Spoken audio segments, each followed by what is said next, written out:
इराणने आता Mojtaba Khamenei यांच्यावर इनाम जाहीर केलं। मोज्तबा खामेनींची माहिती देणाऱ्याला $1 कोटी बक्षीस मिळणार आहे। मोज्तबा खामेनीसह इराणच्या 10 नेत्यांवर सुद्धा अमेरिकेकडून इनाम जाहीर करण्यात आलं आहे।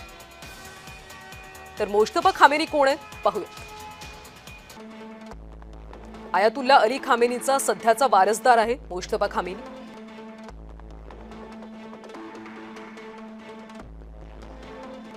आयातुल्ला खामेनीचा दुसरा मुलगा। या युद्धामध्ये आयातुल्ला खामेनी याचा मृत्यू झाला होता।